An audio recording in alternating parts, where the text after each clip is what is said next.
সোনার কেল্লার একটা সিন আপনাদের মনে আছে? ফেলুদা লালমোহন বাবুকে বোঝাচ্ছেন আরাবল্লী পর্বত প্রসঙ্গে, আরাবল্লী দুর্ধর্ষ ডাকুদের প্রসঙ্গে। কোন বাঙালি সোনার কেল্লা সেই দুর্ধর্ষ সিনটার কথা মনে নেই বলুন তো? সেই সিনটার কথা মনে করলে কম বেশি সবাই আমরা আজও নস্টালজিক হয়ে পড়ি। কিন্তু যদি বলি সেই আরাবল্লী পর্বত এবার ধ্বংসের মুখে, বা সেই আরাবল্লী আর পর্বতই থাকবে না, আপনি ভাবলেন আরাবল্লী পর্বত আবার পর্বত থাকবে না, সেটা কি করে হয়? সত্যি এরকমই একটা শোনা যাচ্ছে। তাই নিয়ে যথেষ্ট আন্দোলনও শুরু হয়ে গিয়েছে। এখন তো সোশ্যাল মিডিয়ার যুগে আরাবল্লী নিয়ে সেই আন্দোলনের কিছু কিছু আপনি জেনেও গিয়েছেন। আরাবল্লী পর্বত বাঁচাও কমিটি তৈরি হয়েছে, আরাবল্লী নিয়ে অনেক আন্দোলন হচ্ছে। কিন্তু হঠাৎ করে একটা পর্বত পর্বত নয়, এটা হতে পারে? একটা পাহাড় কিভাবে কাল থেকে আর পাহাড় থাকবে না? এমনটাই হয়েছে। কেন এরকম হলো, সেই বিষয়টাই আজকে আলোচনা করব আপনাদের সামনে। নমস্কার, আই এম বোসের আবার একটা নতুন এপিসোডে আপনাদের স্বাগত। আপনাদের সঙ্গে রয়েছে আমি কুনাল।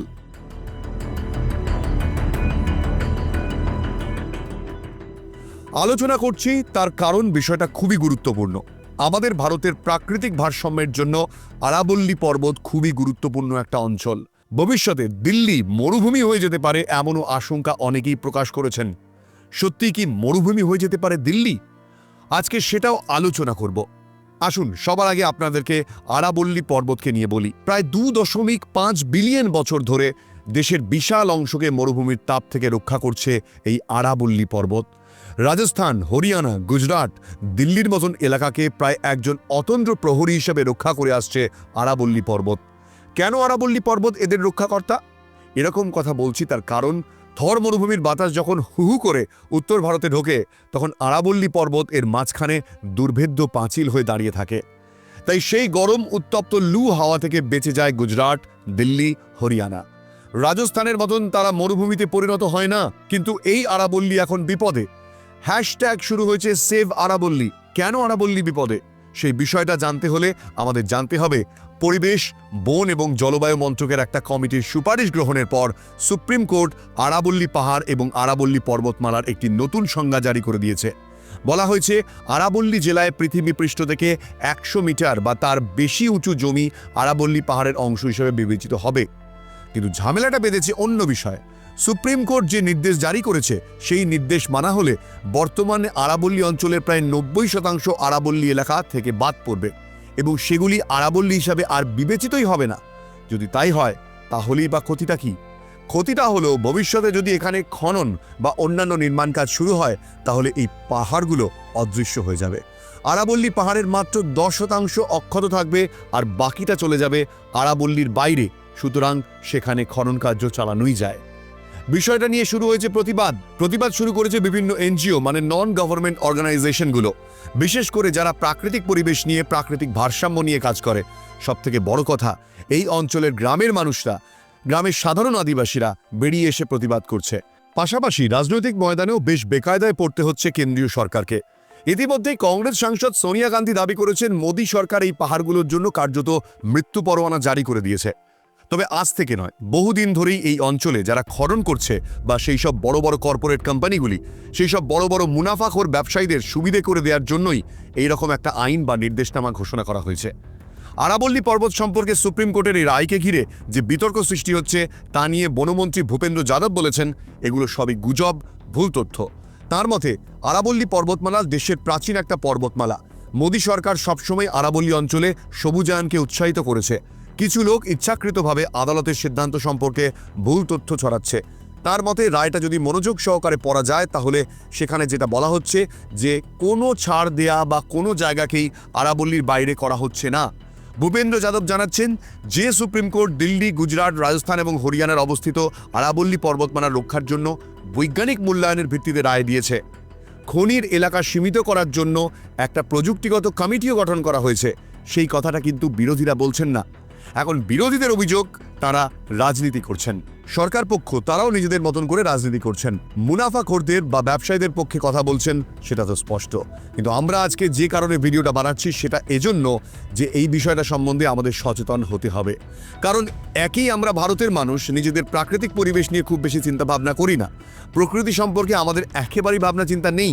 কিন্তু এই বনজ ফসল, পাহাড়, পর্বত, প্রাকৃতিক সৌন্দর্য, এটাই কিন্তু ভারতকে বাঁচিয়ে রেখেছে। শুধু আজ নয়, সেই যুগ যুগান্তর কাল ধরে। সেই কারণে আরাবল্লী পর্বত সম্বন্ধে আমাদের কিন্তু ভাবতে হবে, এবং আরাবল্লী সত্যিই কি বিপদের মুখে, এই বিষয়টাও আমাদেরকে জানতে হবে। পরিবেশ অ্যাক্টিভিস্ট প্রণয় লাল, যিনি বহুদিন ধরে পরিবেশ নিয়ে কাজ করেছেন, তিনি একটা বিখ্যাত বই লিখেছেন, আরাবল্লী আ মাউন্টেন লস্ট। বইটায় তিনি বলেছেন, আজ থেকে প্রায় 300 কোটি বছর আগে আপনি যদি এলিয়েন বা স্পেস ট্রাভেলার হয়ে ভারতে আসতেন এবং এই ভূখণ্ডটাকে ঘুরতেন, তাহলে একটা মাত্র জিনিস আপনার চোখে পড়ত, সেটা হলো আরাবল্লী পর্বতমালা। কথাটা খুব একটা ভুল বলেননি তিনি, কারণ আরাবল্লী সম্পর্কে আপনি যদি জানেন তাহলে চমকে উঠবেন। কেন আরাবল্লী পর্বত ভারতের জন্য এতটা গুরুত্বপূর্ণ সেটা একটু বলে নিই আরও একবার। প্রথমেই তো বলেছি, দিল্লি গুজরাট এদেরকে রক্ষা করছে এই আরাবল্লী পর্বত, না হলে অনেক আগেই এরা সকলে মরুভূমি হয়ে যেত। এবার বলবো, আরাবল্লীর একটা বিরাট ইতিহাস রয়েছে। আরাবল্লী পর্বতশ্রেণী হলো ভারতের উত্তর পশ্চিম দিকে সব থেকে বড় এবং বিস্তৃত একটা পর্বতশ্রেণী, যেটা প্রায় 692 কিলোমিটার মানে 430 মাইল জুড়ে রয়েছে। এটা উত্তর ভারতের দিল্লি থেকে শুরু করে দক্ষিণ হরিয়ানা পার হয়ে পশ্চিম ভারতের রাজস্থান রাজ্য পার হয়ে গুজরাটে গিয়ে শেষ হয়েছে। বুঝতেই পারছেন কতটা বড় অঞ্চল জুড়ে রয়েছে এই আরাবল্লী। মাউন্ট আবু হলো এই পর্বতশ্রেণীর সর্বোচ্চ চূড়া। আরাবল্লী এই কথাটার মানেটা কি জানেন? আরাবল্লী কথাটা সংস্কৃত শব্দ আরা এবং ভালি থেকে এসেছে। এর মূল মানেটা হলো শিখরের শ্রেণী। আরাবল্লীর বিশাল সবুজ প্রাচীর, গুজরাট থেকে দিল্লি পর্যন্ত আরাবল্লী পর্বতমালা জুড়ে 1600 কিলোমিটার দীর্ঘ এবং 5 কিলোমিটার প্রশস্ত সবুজ পরিবেশ। এই বিরাট সবুজ পরিবেশ এটা শিবালিক পার্বত্য অঞ্চলের সাথে সংযুক্ত করেছে। এই অঞ্চলের মানুষ, পরিবেশ কর্মীরা এই অঞ্চলটাকে বাঁচানোর চেষ্টা করছেন, তার কারণ এটাকে ভারতের একটা বিরাট অংশের ফুসফুস বলা হয়। এই যে বিরাট বনাঞ্চল, এই বনাঞ্চলটা আফ্রিকার সাহারা মরুভূমির বিশাল সবুজ প্রাচীরের মতোই রূপ ধারণ করেছে। এটা দূষণের বিরুদ্ধে ভারতের একটা বড় হাতিয়ার। মানে এই যে ভারতে প্রতিদিন হাজার হাজার কলকারখানা, হাজার হাজার এসি, লক্ষ লক্ষ গাড়ি থেকে দূষণ ছড়িয়ে পড়ছে, আরাবল্লীর মতন এইরকম অঞ্চলগুলো না থাকলে এই লড়াইটা আমরা চালিয়ে যেতে পারতাম না। এটা দূষণের বিরুদ্ধে ভারতের একটা প্রাচীরও বলা যেতে পারে।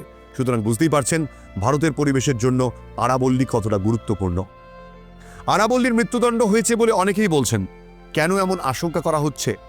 আগেই বলেছি, পরিবেশ মন্ত্রকের সুপারিশ গত 20 নভেম্বর দেশের শীর্ষ কোর্ট এই পর্বতমালাকে নতুনভাবে সংজ্ঞায়িত করেছে।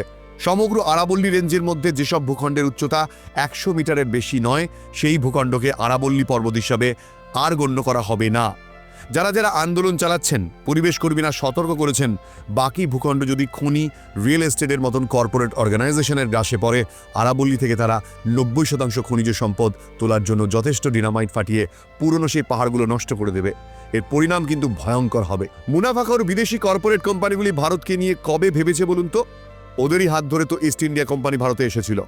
ভারতের অর্থনৈতিক শোষণ চলেছে। একটা সময় তারা প্রাকৃতিক সম্পদের লালসায় ঝাঁপিয়ে পড়েছে ভারতের ওপর। ভারতের অর্থনীতি শুধু নয়, ভারতের প্রাকৃতিক পরিবেশকে নষ্ট করেছে। সেই নীল চাষের সময়ও তো আমরা দেখেছি যে নীল বিদ্রোহ হয়েছে, সাধারণ মানুষ বিদ্রোহ করেছে। তার কারণ কি? নীল চাষের ফলে বাংলার জমি বিষিয়ে যাচ্ছিল। সুজলা সুফলা শস্য শ্যামলা বাংলার ভয়ঙ্কর দশা ঘটেছিল ওদের হাতে। বেশ কয়েকবার দুর্ভিক্ষে হাজার হাজার গ্রাম উজাড় হয়ে গিয়েছিল। সেই রকমই আজকে তারা এসেছে কর্পোরেট পুঁজিপতিদের মুখোশ পরে, ভারতের বনজ সম্পদ, খনিজ সম্পদ, প্রাকৃতিক সম্পদকে ধ্বংস করবে বলে। সরকারে বসে থাকা এক শ্রেণীর লোক এদের হাতে পুতুল। এটা হচ্ছে সব থেকে বড় ভয়ঙ্কর বিষয়। দীর্ঘ বছর ধরে উত্তর পশ্চিম ভারতকে নানাভাবে যে পর্বতটা রক্ষা করে এলো, সেই প্রাচীন পর্বত শ্রেণীকে আজকে হঠাৎ করে আমরা পর্বত বলবো না। আর এই পর্বত না বলার ফলে তার উপর থেকে সরকারের অনেক নিষেধাজ্ঞাই আপনা আপনি সরে যাবে। মানে যে অঞ্চলটা বনজ অঞ্চল বলে এতদিন আপনি জানতেন এবং সেখানে বনের যে নিয়ম কানুন সেগুলো আপনি মেনে চলতেন, সেগুলো হঠাৎ করে যদি সরকার ঘোষণা করে দেয় যে আজকে আর বন নয়, তো আপনি যথেচ্ছভাবে তার যা ইচ্ছা তাই করতে পারেন। গাছ কাটবেন, সেই অঞ্চলের প্রাণীদের হত্যা করবেন এবং তার ওপর সেটা আর বন নয় বলে প্রতিপন্ন না হওয়ার জন্য আপনার কোনো শাস্তি হবে না। এটা কাদের স্বার্থে করা হলো? বোঝাই যাচ্ছে এটা কাদের স্বার্থে করা হয়েছে। সেই সব মুনাফাখোর বড় বড় কোম্পানি যারা সেখান থেকে ভূগর্ভস্থ খনিজ সম্পদ তোলার লালসা এসেছে, তাদের সুবিধা করে দেওয়ার জন্য পাহাড়ের বাস্তুতন্ত্রের উপরে অপরিবর্তনীয় প্রভাব পড়বে। মরুভূমি আরো প্রসারিত হতে শুরু করবে। ভূগর্ভস্থ জলের রিসাইকেল কমে আসবে। যে সমস্ত এলাকা ইতিমধ্যেই বায়ু এবং জলদূষণের গ্রাসে, সেখানকার জীব বৈচিত্র্যের সর্বনাশ করবে সরকারের এই পদক্ষেপ। এই পাহাড়, সাবরমতী, লুনি, সাবিহি, এসব বড় বড় নদীর উৎস, এইসব নদীগুলো ভারতের একটা বিরাট অংশকে মায়ের মতন জল দিয়ে বাঁচিয়ে রেখেছে। কালকে যদি আরাবল্লীর প্রাকৃতিক পরিবেশ ধ্বংস হয়, তাহলে সাবরমতী, লুনি, সাবিহির মতন নদীর উৎসভূমি ধ্বংস হয়ে যাবে, কলুষিত হবে, দূষণ বাড়বে। যেসব শহরকে, যেসব বড় বড় জনপদকে এই নদীগুলো বাঁচিয়ে রেখেছে, তাদের সর্বনাশ হবে। এই বিষয়গুলো নিয়েই কিন্তু আজ সেই অঞ্চলের মানুষ ভাবতে শুরু করেছে। তারা রুখে দাঁড়াচ্ছে, তারা প্রতিবাদ করছে, তারা রাস্তায় নামছে। এই জনসচেতনতা, এই প্রাকৃতিক পরিবেশের সচেতনতাটা কিন্তু আমাদের সবার থাকা উচিত। পশ্চিম রাজস্থান থেকে গাঙ্গেয় সমভূমির দিকে থর মরুভূমির প্রসার যদি একবার হয়, তাহলে কিন্তু স্যান্ডস্টোন, লাইমস্টোন, গ্রানাইট, মার্বেল সহ সোনা, তামা, দস্তা, লেডের মতন মিনারেল সমৃদ্ধ এই পাহাড় ধ্বংস হয়ে যাবে। ভারতের অর্থনীতি ক্ষতিগ্রস্ত হবে। সুপ্রিম কোর্টের কাছে যে সুপারিশ করা হয়েছিল তাতে বলা হয়েছিল বৈধ খনন এবং পরিবেশগত সুরক্ষার স্বার্থে union ministry of environment, forest and climate চেঞ্জের সুপারিশ আরাবল্লীর সংজ্ঞা ছিল রেঞ্জের 100 মিটার বা তার উপরের ভূখণ্ডই আরাবল্লী পর্বত। সেখানে যুক্তি খাড়া করা হয় অবৈধ খনন সহ প্রশাসনিক স্বচ্ছতা আনতেই এই প্রস্তাব রাখা হয়েছে। আদালতের দাবি, খননের জন্য 2018 সালে আরাবল্লী পর্বতমালা থেকে উধাও হয়ে গিয়েছিল 31টা পর্বত। ইন্টার ফরেস্ট সার্ভে অফ ইন্ডিয়ার একটা সমীক্ষা বলছে এই সমগ্র পরিসর থেকে প্রায় 90% বেশি ভূখণ্ডকে বাদ দিয়ে দেওয়া হয়েছে। বুঝে দেখুন অবস্থানটা। এখানে আবার রাজস্থানেই আছে 12,081টা পাহাড়। এই 12,081টা পাহাড় আজ অস্তিত্ব সংকটে পড়েছে। বিষয়টা নিয়ে যেসব পরিবেশ কর্মীরা লড়াই করছেন, তারা বলছেন যে পৃথিবীর অন্যতম প্রাচীন এই পর্বতকে ধ্বংস করে ফেলতে চাইছে সরকার, যেটা শুধু মরুভূমির প্রসারের প্রাকৃতিক বাধা হিসেবে কাজ করে না, দেশের একটা বড় অংশকে জল এবং বিশুদ্ধ পরিবেশ দিয়ে বাঁচিয়ে রাখে। কত বনজ সম্পদ, কত বন্য প্রাণী রয়েছে, কত চিতাবাঘ রয়েছে এই জঙ্গলে। আজকে যদি এই পদক্ষেপ নেওয়া হয়, তাহলে হাজারে হাজারে বন্যপ্রাণী চোরা শিকারীদের হাতে মারা যাবে, নদীগুলোর উচ্চভূমি নষ্ট হয়ে যাবে, সর্বনাশ হয়ে যাবে। দ্বিতীয়ত, এই অঞ্চলের সাধারণ গ্রামীণ মানুষ ও পরিবেশ কর্মীরা বলছেন একটা 100 মিটার ফিতে দিয়ে আরাবল্লীকে এভাবে মাপা কি সম্ভব? এটা শুধু একটা পাহাড় নয়, এটা আমাদের লাইফ লাইন। বিখ্যাত পরিবেশবিদ প্রণয় লাল বারবার বলছেন, দিল্লি এবং হরিয়ানার বিস্তীর্ণ অঞ্চলকে রক্ষা করবার জন্য আরাবল্লী পাহাড় কিন্তু অপরিহার্য। সুতরাং এই যে রায়, এই রায় হাত খুলে যাবে চোরা শিকারী থেকে শুরু করে বেআইনি খননকারীদের।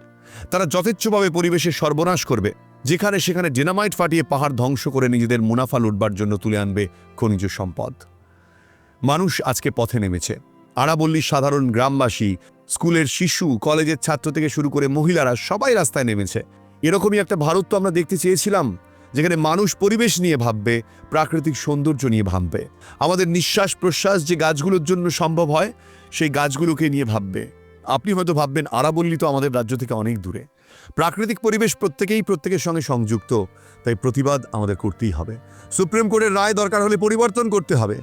আরাবল্লী আমাদের ভারতের সম্পদ, এবং এই আরাবল্লী পাহাড়কে বেআইনি মুনাফাখোর খননকারীদের হাতে তুলে দেওয়া মানে ভবিষ্যতে ভারতের এক বিস্তীর্ণ অঞ্চলকে মরুভূমি করে দেয়া। আজ যেটা ভারতের একদিকে, কালকে কিন্তু সারা ভারতে ছড়িয়ে পড়বে। সুতরাং এখনই আমাদের সাবধান হতে হবে।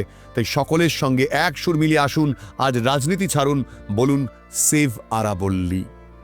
এই ভিডিওর মাধ্যমে আমি জানি না কি বার্তা আপনাদের কাছে পৌঁছবে, আপনারা আজও রাজনীতির সুর দেখতে পাচ্ছেন কিনা, কিন্তু এক্ষেত্রে কোনো রাজনীতি নয়। আমি বলবো প্রকৃতি, আমার দেশ যদি বাঁচে, তার থেকে বড় রাজনৈতিক স্বার্থ আর কিছু হতে পারে না। ভালো লাগলে চ্যানেলটিকে এক্ষুনি সাবস্ক্রাইব করে নেবেন। আর এই ভিডিওটি যদি মনে হয় সচেতনতার জন্য প্রচুর মানুষের মধ্যে ছড়িয়ে দেওয়া উচিত, তাহলে প্লিজ ভিডিওটাকে ছড়িয়ে দেবেন। আর হ্যাঁ, আমার এই ভিডিও ভালো লাগলে আপনি যদি মনে করেন হোয়াটসঅ্যাপে আপনি এই ধরনের ভিডিও পেতে চান, নোটিফিকেশন পেতে হলে ডেসক্রিপশনে চলে যান, আমার হোয়াটসঅ্যাপ গ্রুপের লিঙ্ক দেওয়া রয়েছে, এক্ষুনি জয়েন করে নিন। দেখা হচ্ছে আবার একটা নতুন ভিডিওতে। এখানে শেষ করছি। জয় হিন্দ।